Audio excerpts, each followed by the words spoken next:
a week ago. It was, I was healthy and no jet lag all the way through, although when I came back, I think my teeth were all kind of bit of a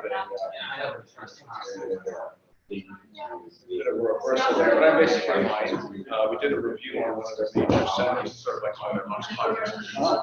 So it was a place. You've been there quite a bit, of course, with your wife, right? Yeah. Up in the DMZ or the north? I've been. Oh, yes, you told us the story about the air conditioner. You remember that? Oh, well, all your stories I remember. Okay. Let's see how we're doing here. 3, 6, 9, 12, 15, 16. Okay.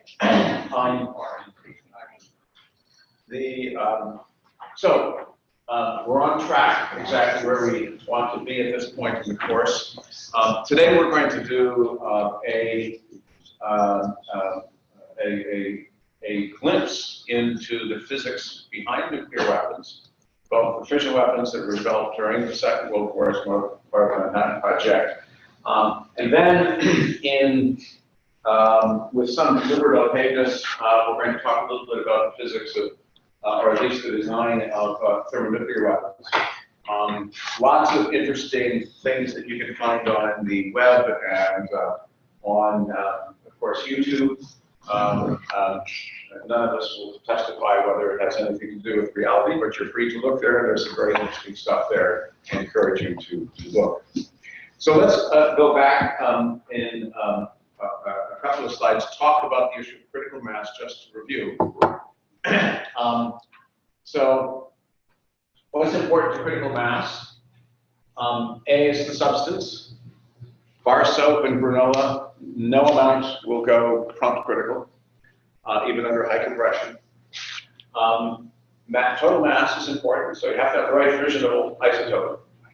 And as we're going to see, interestingly, even things that you look at as a graph of cross-section versus energy, you say, wow, that's got a very large fission cross-section at MeV type energies.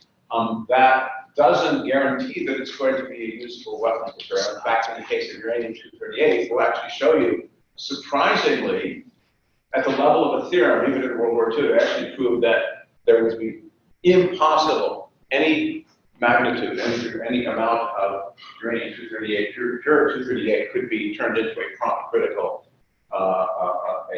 assembly. Geometry, hugely important. Things which are distended and so forth give lots of opportunities for neutrons to stray off the ranch. Compact things, obviously, the better. Of course, any impurities, whatever else might be in there other than the fissionable material. If you're able to compress it somewhat, that helps. And if you're able to put in what's called a tamper or a reflector to keep neutrons, put neutrons back into play that otherwise would stray off the ranch, all the better as well. Now, without being a mathematician, what's the best geometry for a prompt critical assembly? Sphere. See? You don't need to be a mathematician.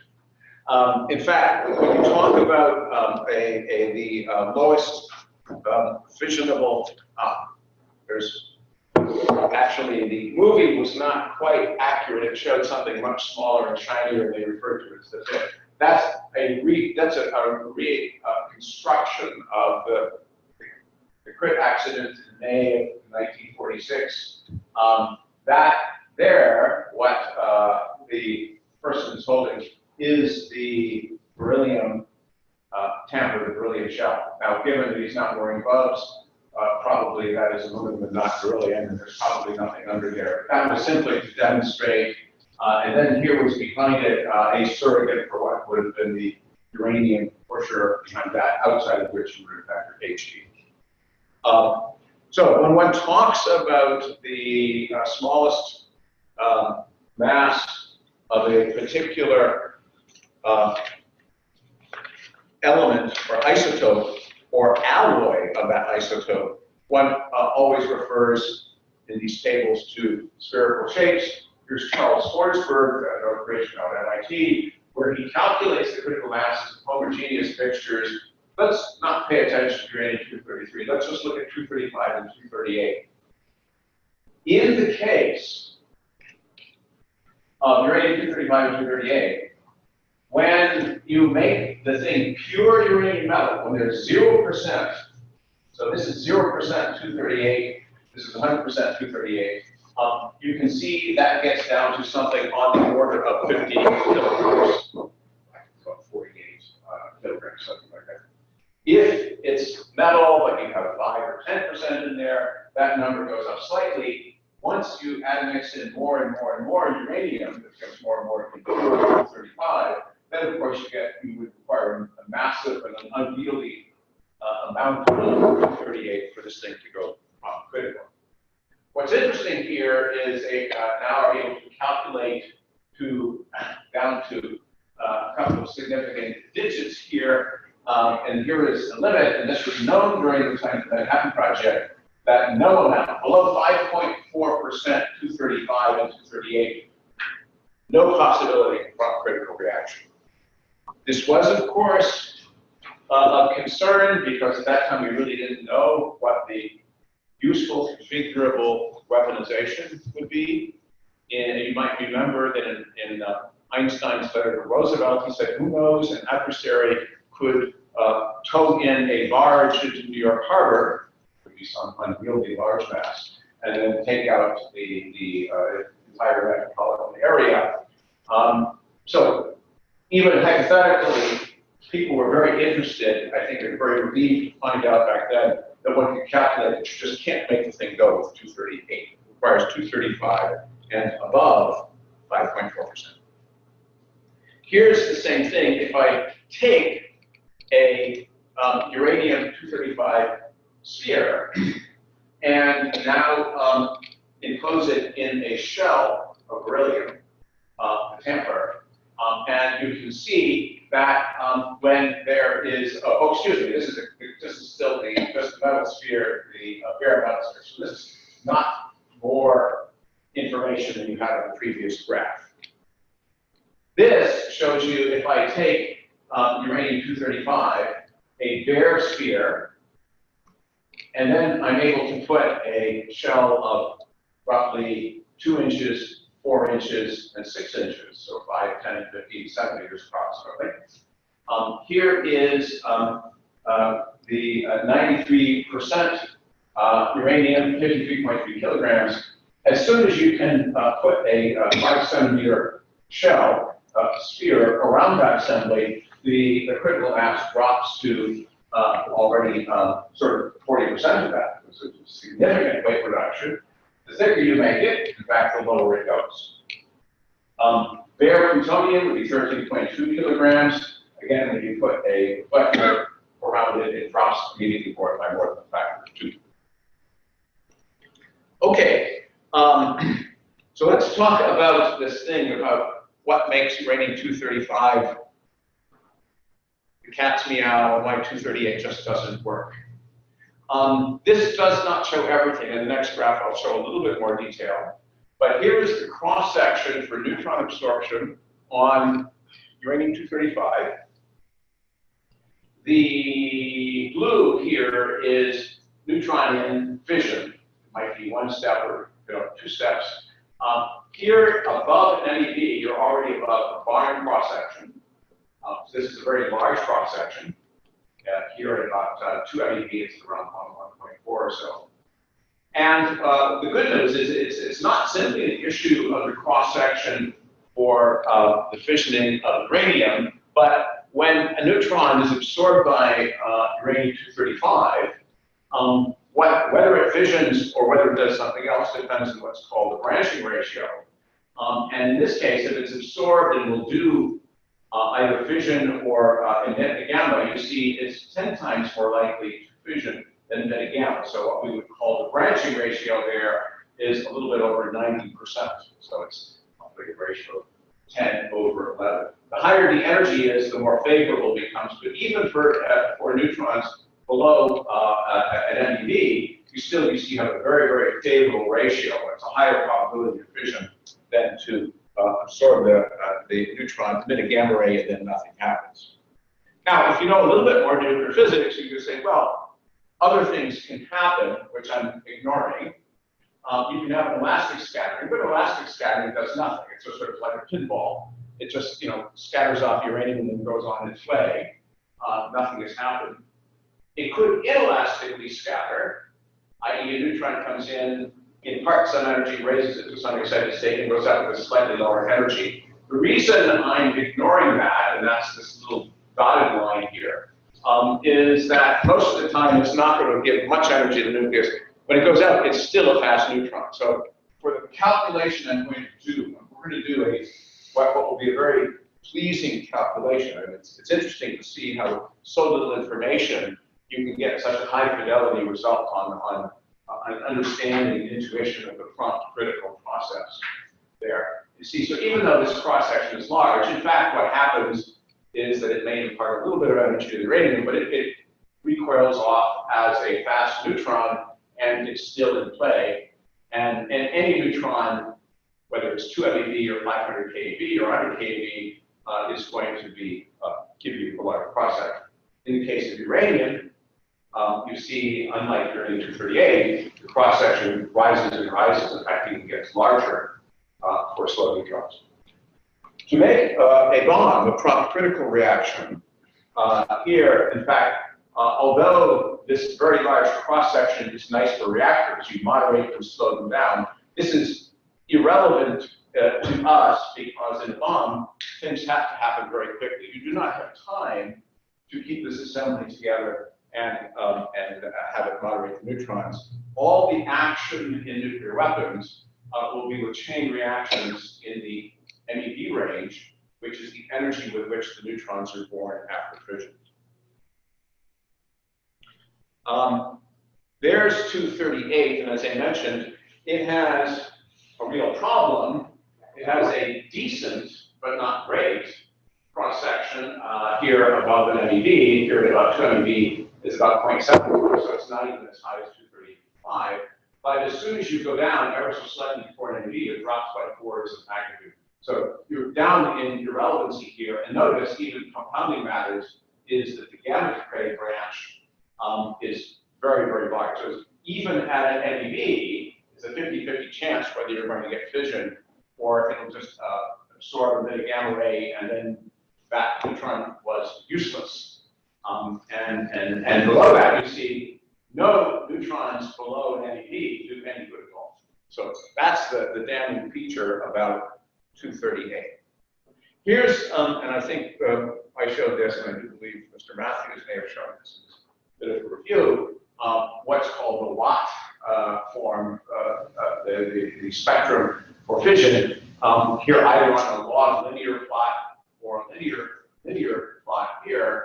So when an average nucleus fissions after the absorption of a not too energetic neutron, it doesn't vary enormously, the spectrum gets a little bit harder, i.e. more high energies for a fast neutron than a slow neutron, but it's pretty much the same here. You can see there's the average neutron energy is about 2 MeV.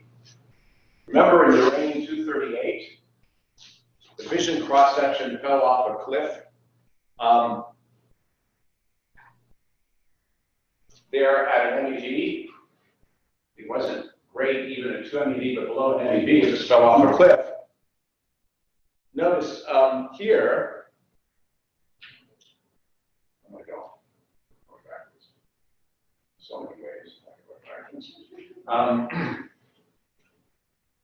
A huge amount, a huge fraction of this spectrum is lost. Below an MeV, those things absolutely will cause no fission. So 238 is just literally behind the 8 ball in every way. It's just not good. And you can do a calculation that actually shows that you're just not going to make a bomb on 238.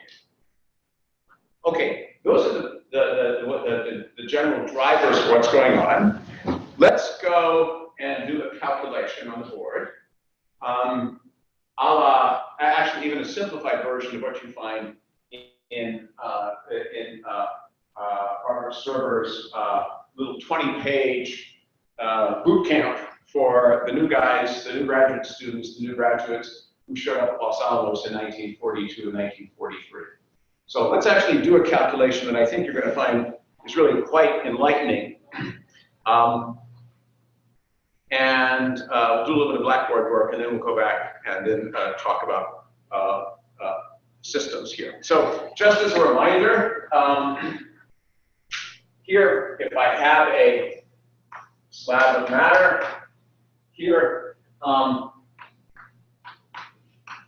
and then what goes out, we have N1 over N0 is the exponential of the cross-section, the number density, and then the thickness of this material like that.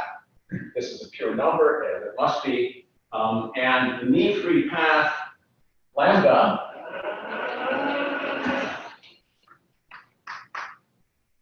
is 1 over mu.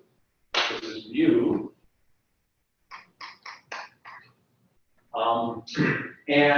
Let's actually go ahead and do a calculation now. If I take pure uranium-235 metal, let's calculate what a fast neutron being 2 MeV. Let's go calculate what that is. So here's your 235. And so what I'm going to do is I'm going to say, well, 1 MeV, 2 MeV. 2 MeV is about 1.4 Barnes cross-section, like that.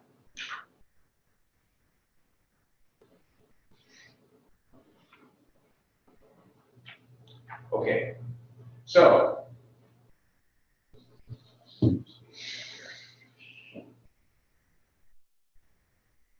good. So let's calculate as an example here.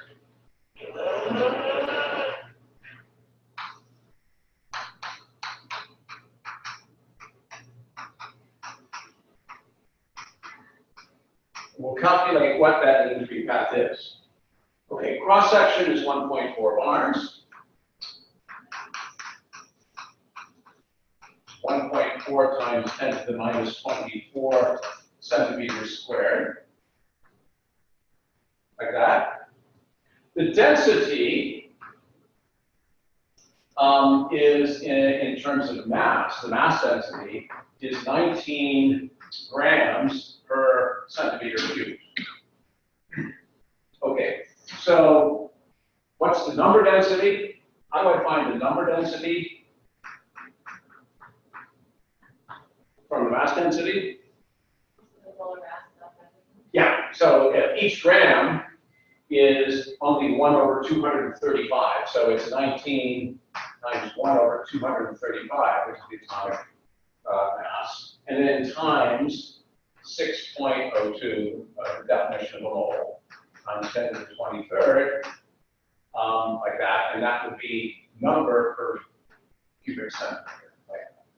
And it turns out, when you work this out, you can see that this is going to be a number around 510 to the 22, because this thing is slightly less than 10% of that. So this is a number a little bit less than 1 over 10. So this is going to turn out to be about 5 times 10 to the 22 per cubic centimeter. Okay, now we're ready to go. So what is the mean free path of in 235 uranium,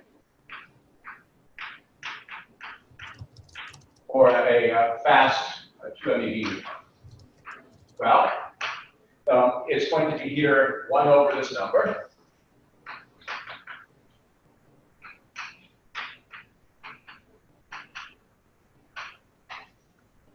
And now 1.2, 1.4,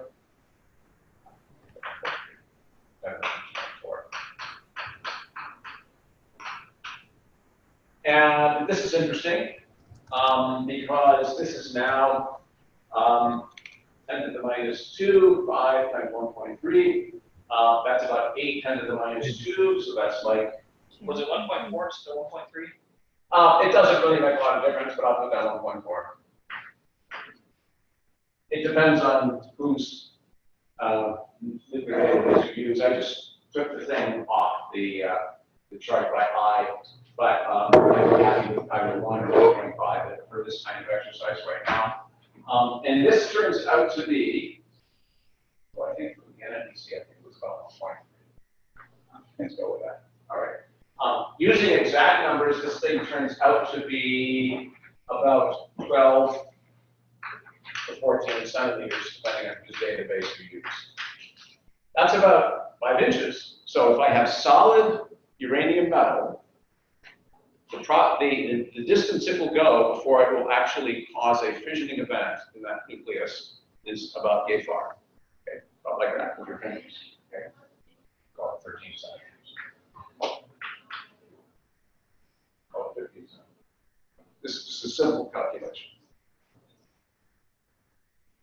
Okay. Actually, I think what I did is I originally had the cross section for this thing. Let's do it properly. I think I used 1.4 here originally for the sum of both branches. So that would be about 1 over 1.9. So that would be around 11 or so centimeters or something like that. And that's for the sum for absorption of that of the neutron, which is both for the NF plus the cross section for N gamma as well, which is SE 10% of the branch. Okay. Now, here's the key thing, and this is why where we're going with this calculation is so interesting. It turns out, just weighed in your hands, you can actually get a feeling for the speed of a prompt critical reaction. And what you're going to see here in just literally a matter of a couple of minutes, that was appreciated by the people who actually first worked this out during the Manhattan Project, is the prompt critical reaction is unbelievably fast. I mean, it is mind-boggling fast how quickly you can consume a very macroscopic amount of fuel and release these kilotons or megatons of energy. Okay, so let's actually now calculate the generation time. And the generation time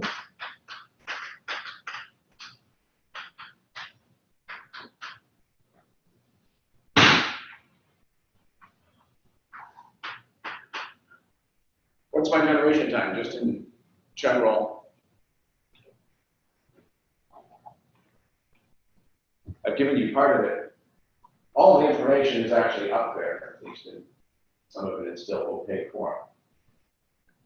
Mean free path divided by velocity? Yes, exactly. The mean free path divided by that average velocity. And that's a good order of magnitude estimate, which is all what we're doing right now. So let's calculate that thing. So kinetic energy, we're in the non-relativistic limit here, is 1/2 mv squared.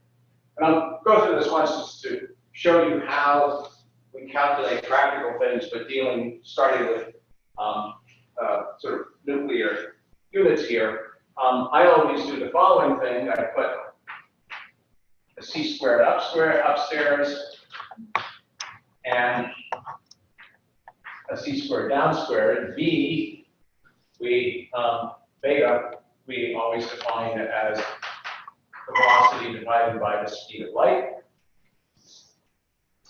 Okay. It's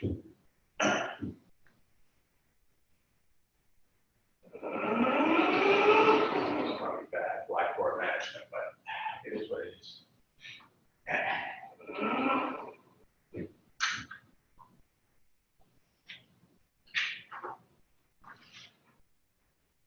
So what we have here, beta here is going to be twice the kinetic energy divided by mc squared, and I take the square root of that. I'm just turning that expression inside out since k, remember, was 1/2 that. So I have here 2 times 2 MeV, and NC squared is 939, which is a number which looks suspiciously like 1,000. So when you actually calculate that, it turns out to be about 6.5% of the speed of light. And the reason we always do this such that we can actually get a handy grip on what the mass is in terms of MeV, we think in nuclear units, where we keep all the numbers within arm's reach of 1 by 2 or 3 orders of magnitude. So the mass of a proton is not some crazy 10 to the minus 27 kilograms, but it's conveniently about the GeV, so for purposes. Now I can actually get the absolute velocity, because now I just multiply this by the speed of light.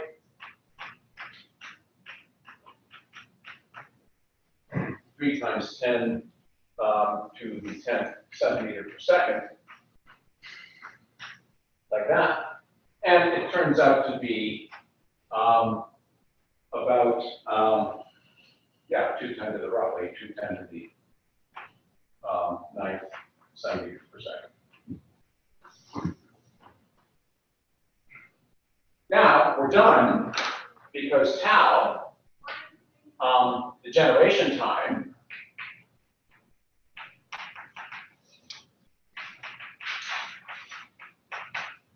is, I forgot what I drew before, but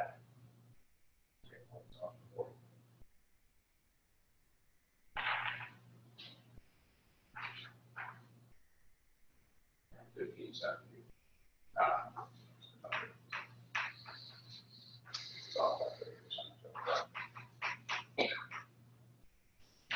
So something on the order, and I don't need to be terribly precise here, of about 7.5 times 10 to the minus 9 seconds, which is 7.5 nanoseconds. Wow. The weapons designers, right from, I think the lore on this is that it comes from Edward Teller, actually defined, in fact, today when you go to the JOWA, Joint Working Group, of which we're up to Joint Working Group 36 between Los Alamos, Livermore, Sandia, and the Atomic Weapons Establishment of the UK. They get together yearly to have a classified but non-system specific conference to talk about physics and codes and comparisons and data and experiments. You hear a terminology that was invented by Edward Teller during the war. Some of you may have heard the term. Shake. One shake. A shake is do you remember what the term of the unit is? It's like 10 nanoseconds. 10 nanoseconds. The reason this was invented was because that's the characteristic time for generation.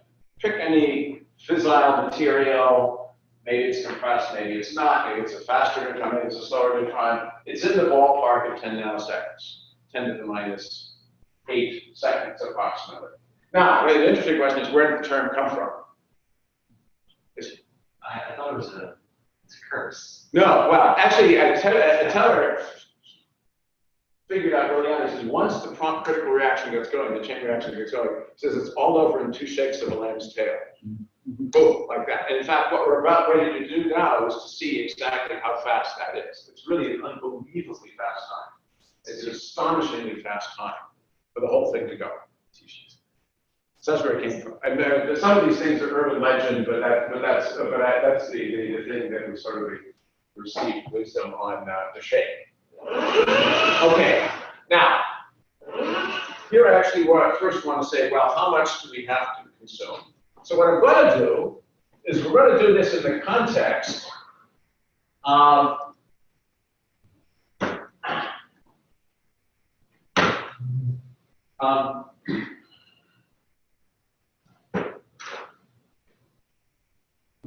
a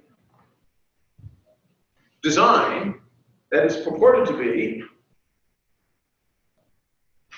the little boy.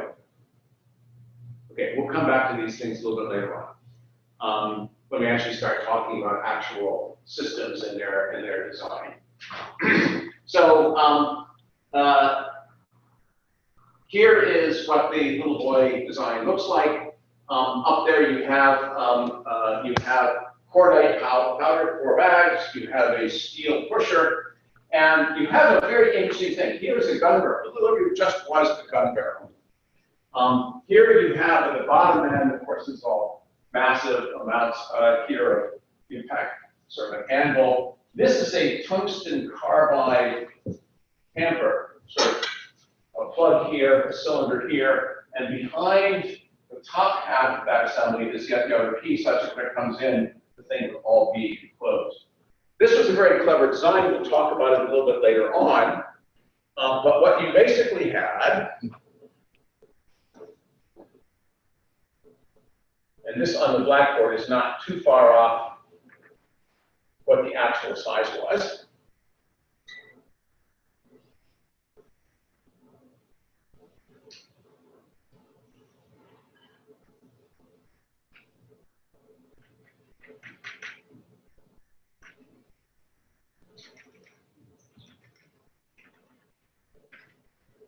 So we'll just work off of Wikipedia with disregard to what actual history was. And so what you have here is and then this thing was shot at this down gun barrel. This part of the whole process is very slow. Even, if this thing had the speed of an artillery shell, it's not much more than Mach 2. So it's a couple of thousand feet per second or so. This is a linear travel of about 5 feet. So in terms of the whole physics of nuclear weapons, this part of the process was slow. It took all of a few milliseconds to come down. But it does its job very quickly. It comes this thing down. You have 2 assemblies here of pure uranium-235. I'll just kind of redraw this in a absolutely side-on point of view. Again, this is not going to be too far off. And then you have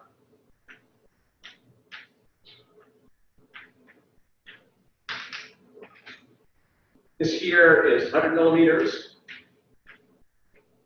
This is here 180 millimeters. This here is, of course, 180 millimeters.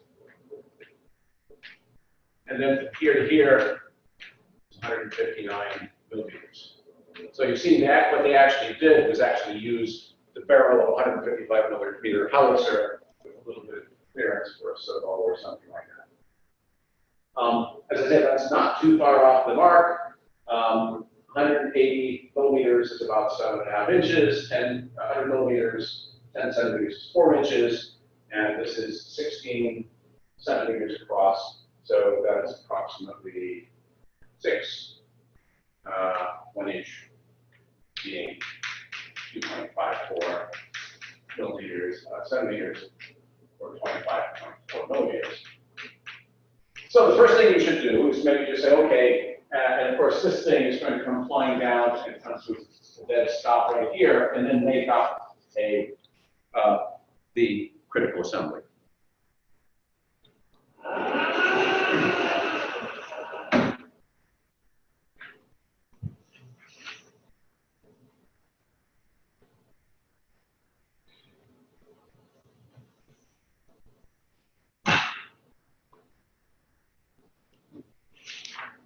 Okay, now the first thing you always want to do is to say, well, is that in fact give the published mass of the thing? Well, the velocity is, or the volume is going to be pi over 4 times the diameter squared.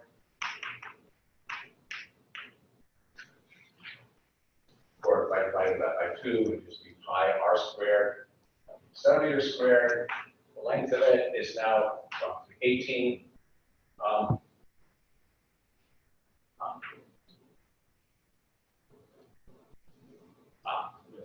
15.9, right. So the cross section is circular with 15.9 and it's 18 centimeters long. And that turns out, and then so the total mass is rho V. So it's 19 grams per cubic centimeter times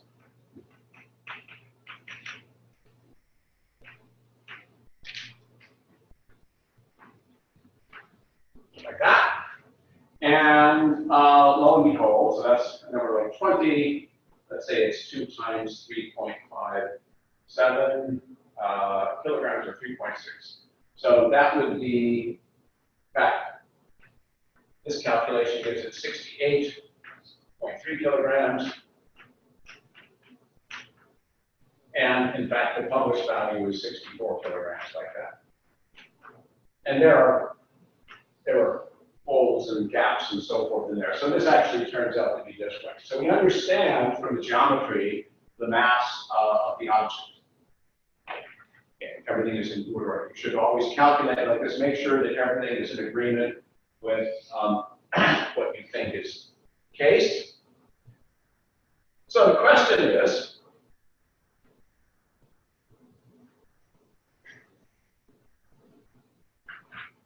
how many fissioning nuclei do we have in there? So we'll go back to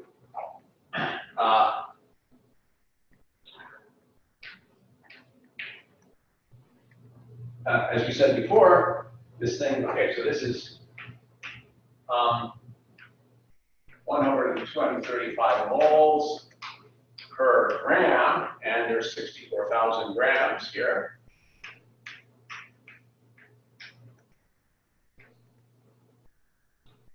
That's 6.4 times 3, 10 to the 4, 6.02 times 10 to the 23rd, and 10 to the 27th, and divide by 40, and let's see what that comes out to be here.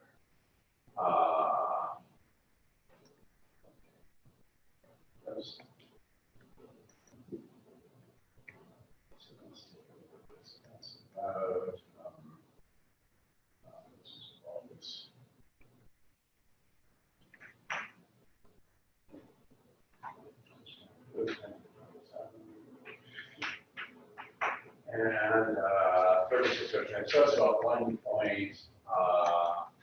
times 10 to the minus 1. All right. 36 to 5, half of that, something in that vicinity.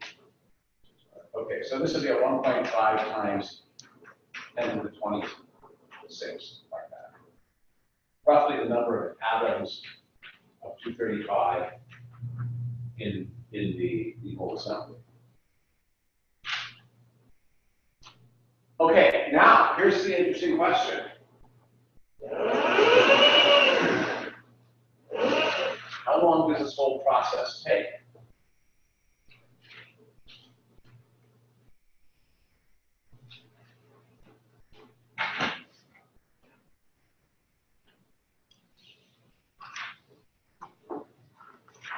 So here's the physics of the chain reaction.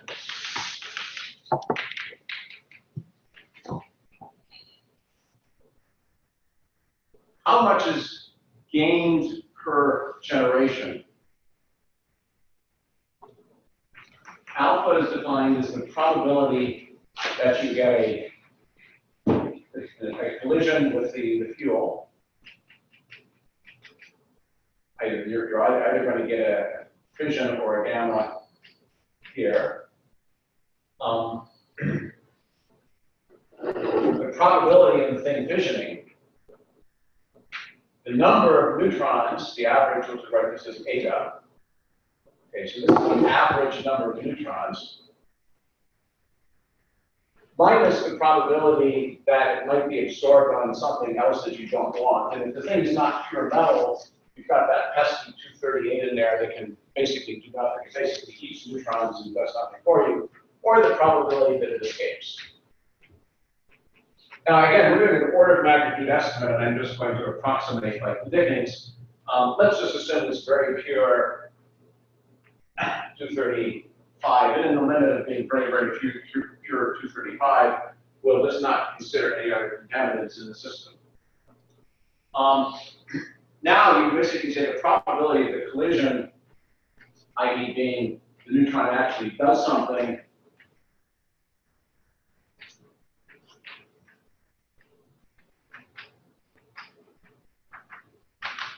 plus that the thing escapes is 1. Okay.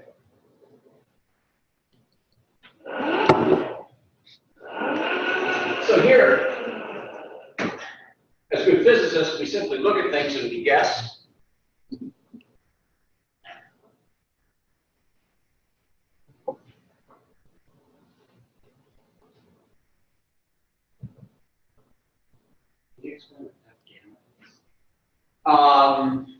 No, F gamma simply means that those are collisions which lead either to a fission or a gamma decay to the ground state. So it's elastic scattering, inelastic scattering. That's not, that thing there does not indicate a reaction.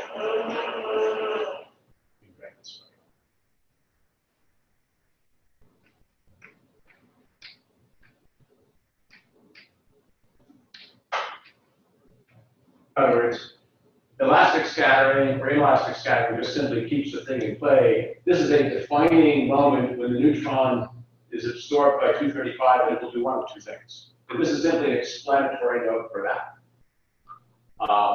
Okay, so what's the probability that it collides and is doing something? Okay. If it recoils off and goes on its way, it's still in play. If it escapes the boundary of the assembly, it escapes. That's all. I'm simply defining here what collision means. This is going to mean in a minute what the probability is that the thing fissions, which is just the branching ratio, or the ratio between the fission probability to the fission probability plus the gamma probability, which is very favorable for 235. It's a number close to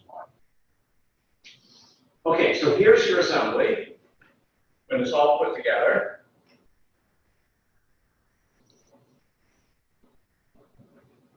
Actually, let's make it look real.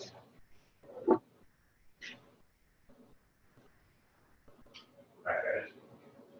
Basically, like this.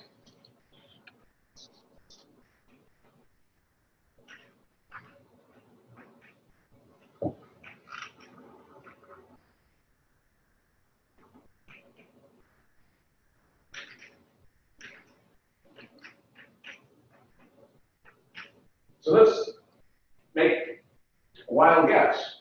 Suppose I have a neutron and I'm born right in the middle of the assembly, and I start making my way out. Think about it, the neutron going here, and think about the neutron going here. Radius is 8 centimeters. What's the mean free path? Can you move your laptop to the right? Oh, I didn't. Your laptop to the right. Oh, move it to the left. See, okay. Is that okay? Yeah, perfect. Well, mean free path means it's going down like 1 over E, is a little bit like there. I could just say, if I have a neutron born right in the middle, the escape probability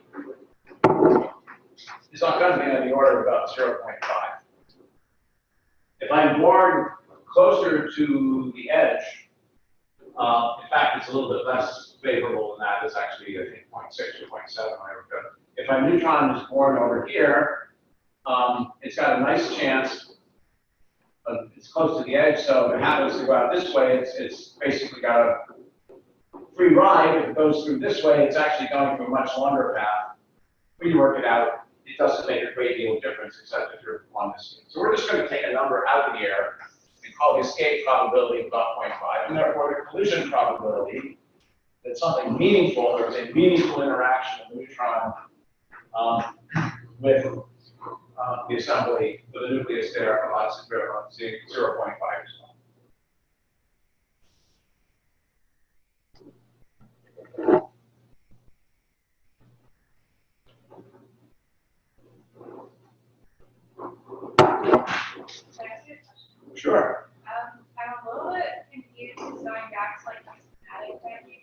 Yes.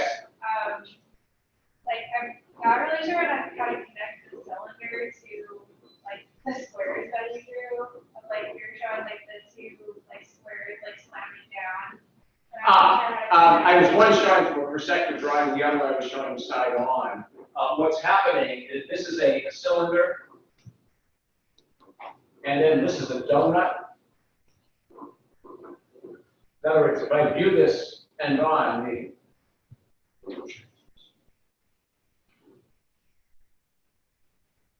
Okay, I understand. yeah, that's what's happening. Now, there's a very clever reason why they did it this way and why they made this one the flyer and this the stationary piece. These guys were smart. They actually had all this stuff. You know, there was a method to everything they did here that was really pretty optimal. Okay.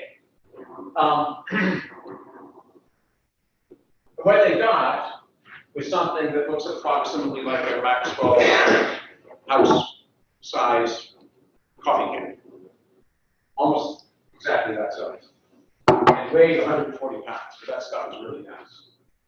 So here we go. So here is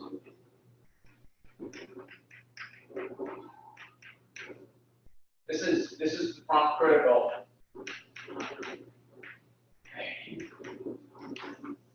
Like this. So the number of uranium that you will consume is going to go like the original ones. You know, at the first second, how many you've gone up times E to the alpha T over the generation time, like that. Alpha now is going to be P collision about 0.5, P fission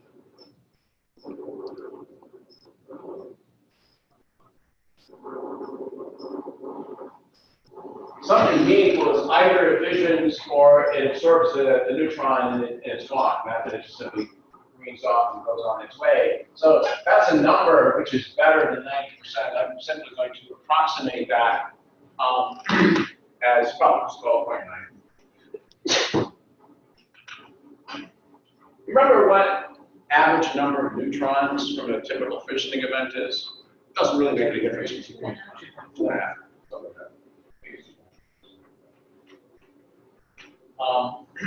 Minus 0.5, approximately. And this is going to be a number that will be wishy-washy at the level of 30 or 50%, but it really doesn't make any difference for the purposes of our present. So this is going to be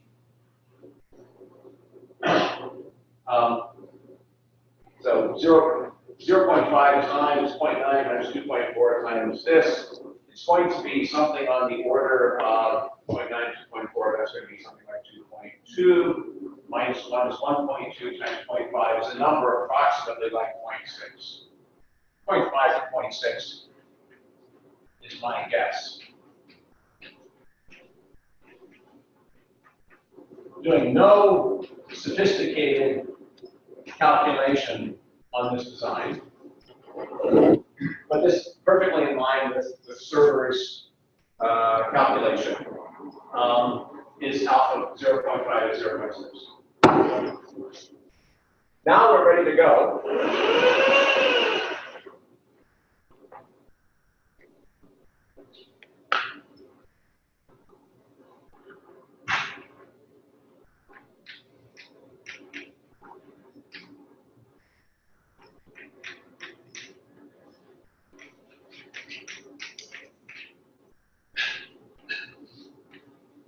We're going to make this thing number on the order of, what did you say? 0.5. T over 7.5 times 10 to the minus 9 seconds, approximately. And we want this to be a number which is 1.5 times 10 to the 26. So you take out your calculator, you take logarithms. What you find is that this thing, which is the number of generations,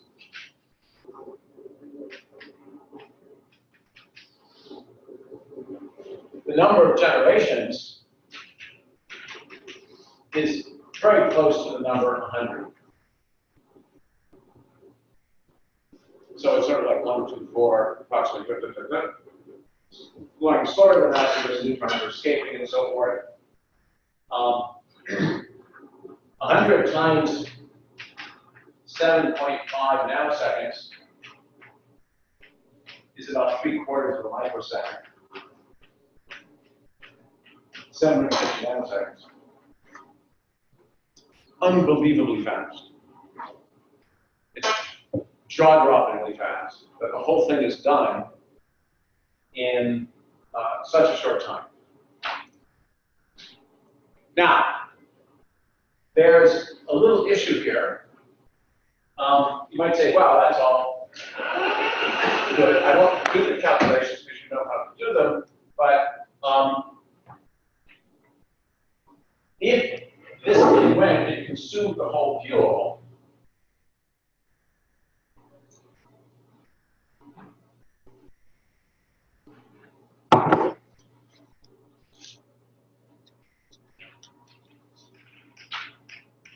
in California, we don't have problems, we have issues. Okay. If all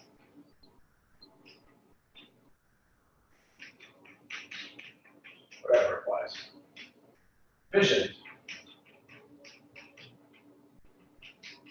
at roughly 200 MeV,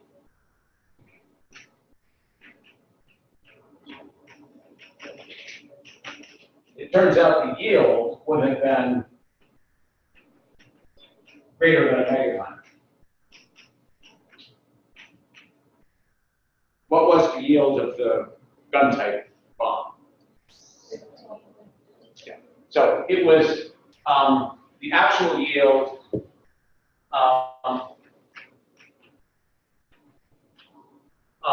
was 15 kilotons approximately in US. So in fact, the efficiency was on the order of about 1.5%. This was all known. It was known ahead of time that this is what they were going to get, and of course they're perfectly happy that that made the ground shake well enough that it was certainly fine as a first weapon. The issue is the following, and I won't do the calculation because it might make a good homework problem. So what happens when this thing begins to go? It's like the old legend about the king and his son-in-law, and I think it was in here or something. He asked, what do you want from my kingdom? And he says, well, just put 1 grain of rice on the first square of the chessboard, 2 on the second, 4 on the third. And he said, of course, I can do that. But it turns out to be 2,000 times the world production of wheat in a year. Again, it turns out 2 to the 64 is an enormous quantity. That's what we're dealing with. What happens is that a lot is going on, but all the gains happen in the very late stages. At some point, the fuel is getting extremely hot. And once you start getting the velocity of the fuel, when the velocity of the nuclei starts getting on the order of about 10 to the 8th centimeters a second, then all of a sudden, in about 1 generation time, or 1 or a few generation times, what you've got is a solid density plasma. So like tens of millions of degrees Kelvin. This thing is now expanding and not taking no for an answer. And once it begins to expand, what happens? Boom! The criticality drops. As soon as that density goes down, alpha goes below 0, stops, and then you're just dealing with the consequence of the expansion.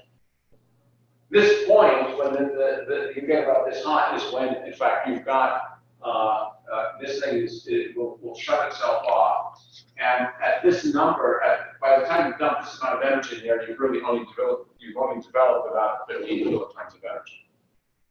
There's some physics here we don't want to get into because there's both the sort of the nuclear motion, you've got the electronic, and then you've got the radiation going on, whether it's equilibrium or not, who the dickens knows and how they partition. But we've actually worked through the numbers. You find that if you basically say that the radiation, the electronic, and the nuclear debris freedom are all roughly sharing the same energy, you convert that into a energy per nucleus. Compare it to what would happen if you had the full energy release, and it turns out to be about 1.5 to 2%. So it all hangs together. This was all known beforehand. Anyway, that's the gist of a prompt critical reaction. I say it's really incredible because the speed is so astonishing. Once this thing gets going, it just simply just can't be stopped. It all happens in a matter of hundreds of nanoseconds. Okay. What was known was that uranium was amenable to a gun-type arrangement. Plutonium was not. Unwelcome surprise was when they created plutonium in experiments at Lawrence's cyclotrons, they actually found that they would make 239 from 238 and very little 240. When they started baking and started making plutonium in reactors, the ratio of 240 to 239 turned out to be inconveniently large. It's not like it was a huge amount, but the problem is that plutonium-240 is a spontaneous fission nucleus, and therefore, all the time, if you've got any trace amounts of it in there, it's shooting out neutrons all the time. If you try to do this in a gun-type assembly, as it's coming down, the neutrons are beginning to start a critical reaction over here. This thing could actually preheat, stiffen, and begin to blow apart before you ever got the thing together to make a sort of a clean assembly for a clean critical reaction. So they knew they couldn't do that. What they needed to do was to segment this thing, or to basically to push it in quickly like that, which caused a very different type of device. Now, this is very interesting. You might say, here they had the little insert, and then they had the little donut ring here. Why did they do it that way? Well, this is very interesting. It turns out, geometry is everything. The total put together is actually 3 critical masses. The donut ring has 2 critical masses. You say, well, why doesn't it go critical? Yeah, donuts are not good, okay? It's the wrong geometry. It's only when you put the thing together. Why couldn't you have put this thing down here and have the flyer be the plug? Well, you've got the tamper here, so even though it's up there all by itself, not prompt critical, if you would actually take 2 critical masses and put it inside this heavy tungsten carbide tamper, the thing could have gone off. Now, here's the other interesting question we'll get into for just a second. Where does the first neutron come from? Turns out you have down here, we'll show you the schematic design of it before, 4 little of these little, I think they use polonium, beryllium. You take some actinide that's an alpha that are going to shoot against alpha particles all the time, and you keep it separated from beryllium. Once you smush the 2 together, you start getting alphas hitting beryllium-9. We've done this before. You calculate a p-value for this. You get a neutron plus a carbon-12. This thing here has got something on here about 9 PeV. You make just enough of this such that within a microsecond, you've got a large enough number of neutrons such that the probability is 100%. One of them will cause the first fissioning event. And then once you cause the first fissioning event, the dominoes start coming down. So this is your little initiator up here. So it's a very clever design. And that's what it looked like. Low resolution. It was, as you can see, barely weaponizable for the B-29s at the time. It's basically close to 5 tons. And was set to detonate to maximize blast energy. There was the plutonium weapon. And that's what it looked like, about the same way. And again, okay. There's the plutonium, the plutonium and beryllium ball and shell design, that once this thing is crushed, then all of a sudden you mix the beryllium and the polonium, and away you go, and you start getting neutrons out very quickly, and it just requires the first few to get the ball going. In the heyday, when we were allowed to do testing, if you've ever, I don't know, maybe some of you will decide someday to actually go work with Los Alamos to be a weapons designer. It was more interesting back then because we had a real Cold War going on, and the people who actually do this for a living say it's almost like a drug. It is so, you know, when you actually turn these people loose, let their imaginations run wild, crazy things they did. And there was a need for it, it was, they came up with the most interesting designs. They did large ones, small ones, whatever. These were called artillery fired atomic projectiles based on a gun type design.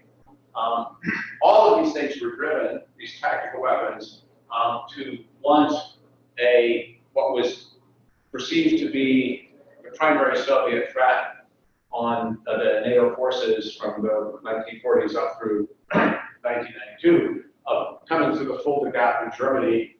And in fact, even at that time, the Germans in those days were all too glad to have American nuclear weapons on their soil because that was their only stanch against the possibility of invasion.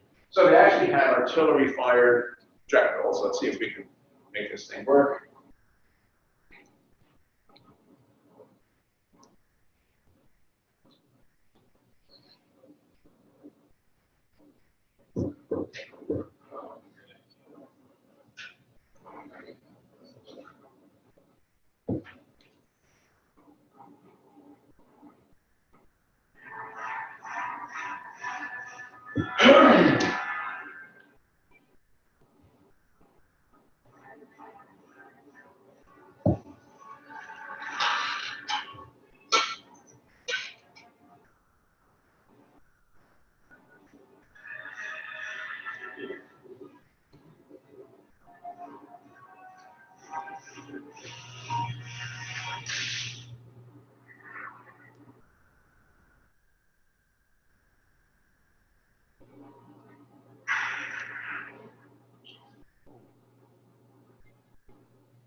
In the early days, they were testing what the effects would be, so they put cars, trucks, buildings, fortifications there to see what the blast effects would be. Is this an actual test that they ran? Oh, yes. How did they They don't need to. You just need to get, they're put in bunkers. A lot of times, a lot of the diagnostics are only there to take data for a second. This is they put in a very large concrete bunker. Where was this test? Oh, Nevada.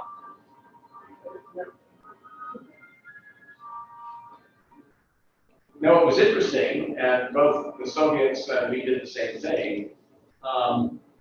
At a test like this, and we did many of these things, we had GIs just a couple of miles away, hunkered down in trenches with their helmets on.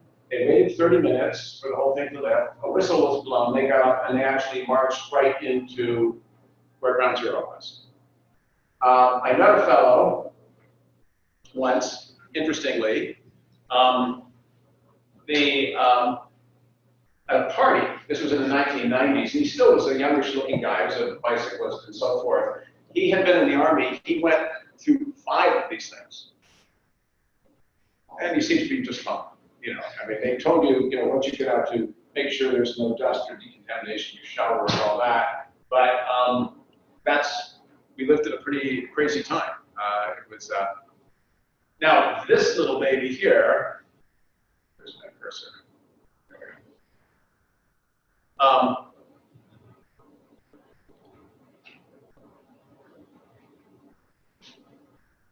It's called the Davy Crockett.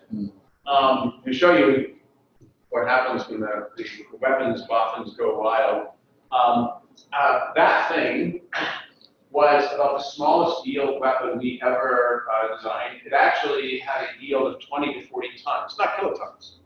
And it had a range of about 1.5 miles, some versions were 2.5 miles, something like that. And that's like a bazooka, it's a recoilless gun. And so a 3-man unit we get out there. The Germans were actually trained as well. They set the thing up and tried it. The Germans loved this, by the way. I mean, this was their defense against the perceived Soviet threat. They fired this thing, and you had this miniature explosion like that. Believe it or not, all these things were taken out of commission by 1970 because these things were just really a very bad idea. Anything that's based on 2 pieces of uranium sliding down a rail, and you've got thousands of these things in the hands of field commanders that are being swept around on trucks. You know, one of these things could simply fall off the back end of the truck, and maybe the mechanical design's not so great. This really has bad day written all over it. It was just a very unsafe, very bad idea. But they served their purpose at the time. As I say, the whole thing of weapons designing is an extremely seductive thing. People, I mean, once you kind of start looking at all the possibilities and crazy imaginative things you could do, campers and pushers, great advanced weapons, it's a very seductive thing. At its peak, or in the late 60s, the U.S. had deployed 8,000 nuclear weapons in Europe. 8,000. Here's a question. Why was it called the Davy Crockett in the first place? This is made by the Army. Davy Crockett was well, that's a good question. Many of these tests and designs have crazy names to them. He was a frontier pioneer, and he carried a large musket. This was, I don't know, that's a very good question. We can go back. Yeah. This is from Michigan State? Yes, sir. Okay. Now, we'll talk about testing later on, the history of testing.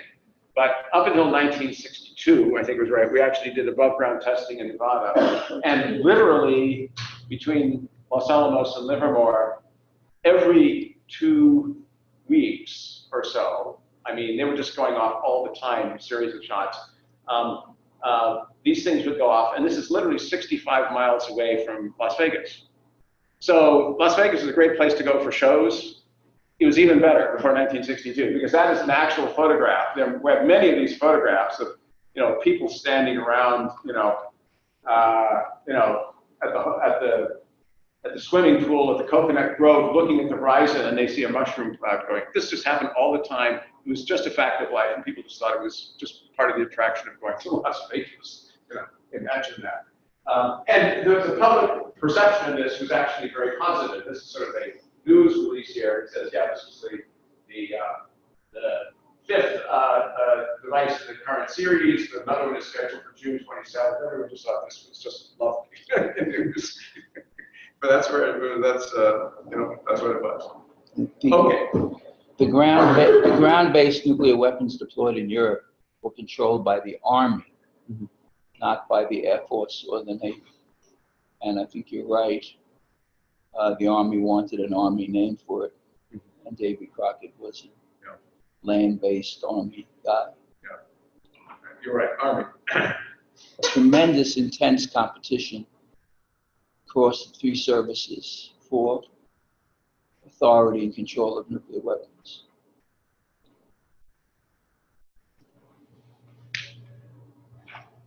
Two topics I'm only going to discuss in very brief detail. This is one of these things where you want to keep your toes way behind the line here. Boosting and 2-stage weapons.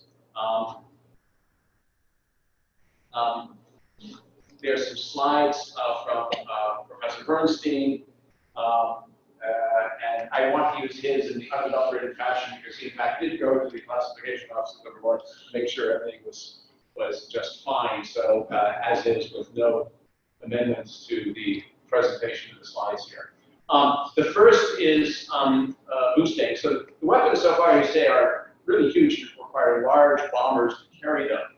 Today's stockpile of weapons, which are 100 times the power of the first weapons were designed in World War II, are incredibly light. They're just a few hundred pounds. They're very, very compact objects. This is part of the thing the weapons designer, you know, all the clever things they did to reduce the weight and increase the yield of the weapon.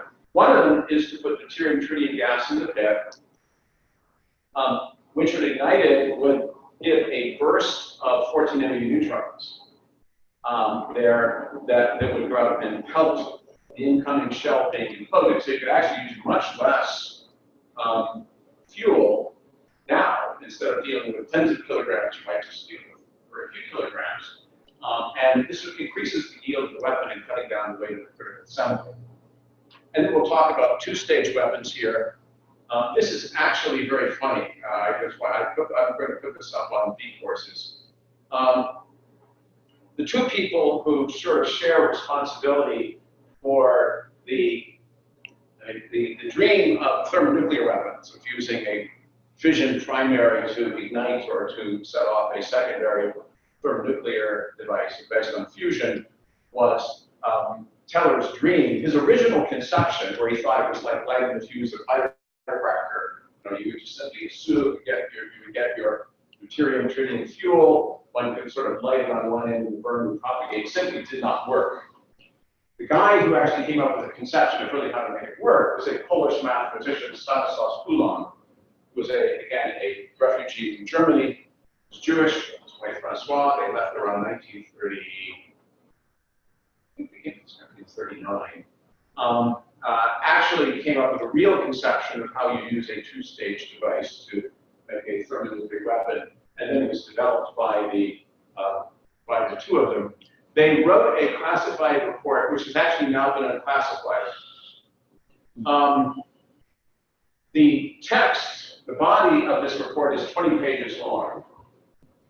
When you look through there, all but 2 1/4 pages have been redacted. So in other words, there's nothing in this report except there's sort of like a short paragraph here with no equations and no symbols, just words. And a few pages later, you find another paragraph, and 5 pages later, you find another paragraph. And you condense all those paragraphs, it's 2 pages of something that has less information about thermonuclear weapons than Huckleberry Finn. You would learn more about nuclear weapons reading Huckleberry Finn than after the classified thing was released. It's page after page of blank pages. So I actually found that rather amusing. But anyway, let's see. I will, let me just show you. I'll go and talk a little bit of detail. Let me do Bernstein's animations now. And we'll probably have to do a little bit of finish up next time, but we're actually making excellent time here.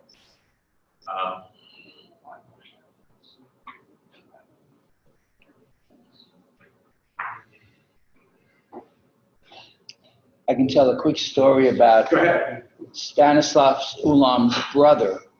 His brother was Adam Ulam, who was a famous Sovietologist. He was a Harvard professor who I got to know quite well. I was at Harvard a long time. And we were having lunch with a group of people the day before the 7th game of the World Series of that particular year. It was 1979. It was Baltimore against Pittsburgh. Neither of which teams I followed that closely. I don't even remember who won, but we were having, and he was a great baseball fan. He wrote some op-eds in the New York Times about baseball. This is the brother now. And he said, let's say, for argument's sake, Baltimore is going to win the World Series. I said, no, Pittsburgh's good. He said, he had a pretty thick accent. He said, we shall wager the loser takes the winner to the restaurant of the winner's choice in Cambridge. And there were some pretty fancy restaurants, especially when I was a young guy, had no money. So, of course, he won. So the next morning at 10 o'clock, I called him up. I said, okay, Adam, where do you want to eat? And he mentioned the name, which was a very fancy place. And he started off with 2 double martinis. He was a huge drinker. But he said, I have to ask you something. This was at the restaurant. I said, yes. He said, didn't you understand that someone who could penetrate the walls of the Kremlin could figure out who'd win the World Series? I said, yeah, stupidity on my part. You know, what a coincidence. Did you know, well, from the world I come in, I was a physics student at MIT, undergraduate, graduate student.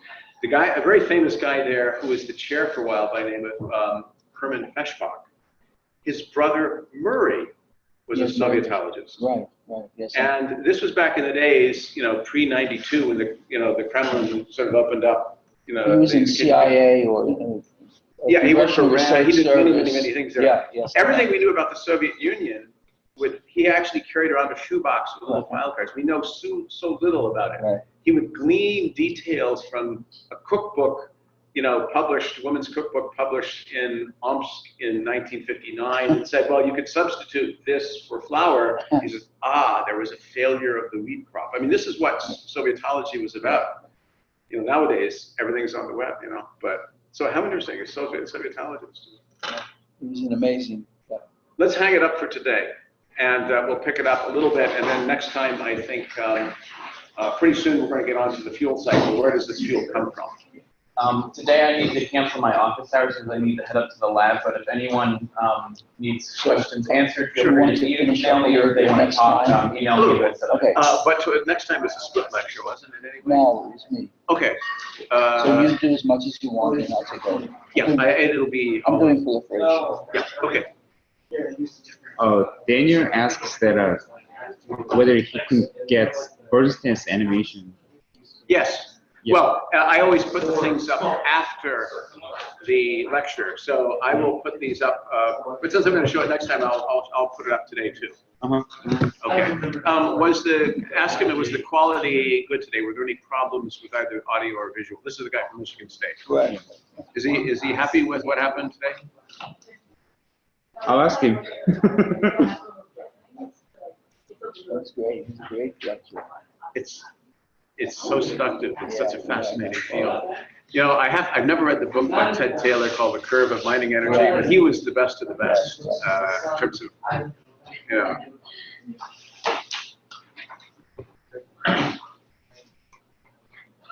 know. He says that there was some difficulties with reading some subscriptions and subscriptions. Can you actually see what the thing looks like, the blackboard? Of course, that looks terrible. It's the contrast. It's a contrast issue. We'll have to find out what to do. You know what I may do is actually just post the notes. Maybe that's what I'll do. Some nuclear stuff recently for a series of experiments. Tell Daniel that I'm thinking of actually cleanly transcribing the notes, and I'll put the handwritten calculations up on the web. Right. The last test we did before the space. No, it was before the space one said no more space. These are the weapons where you blow them up in space, and it would create an artificial Van Allen belt to wipe out. I mean, it's the coolest fucking thing I've ever heard. And so I can't find any of the original work on it. I see. Yeah, maybe Carl knows where it is. Say, like, do I have to get I started just so I can read the paper I want. That would help. Oh, absolutely. No, we'll give it that time. They will never. Forensics on the never and give me a chance. Is that right? Why is that? Because I'm a monster. Okay. Yeah, he's faculty member, and he's my criminal he record, basically you know. the moment cancer stuff. So he looked at it and was like, "Yep, that's the explosion." So it was him and other seismologists. Oh, we'd love to have him. Yeah, Absolutely. So yeah, if there's We actually have some. I mean, we're very fluid, but we have actually the seismologist and EPS who analyze the Korean test. Great. Who can come in and talk to us about verification. Great. So I'll send another. I'll send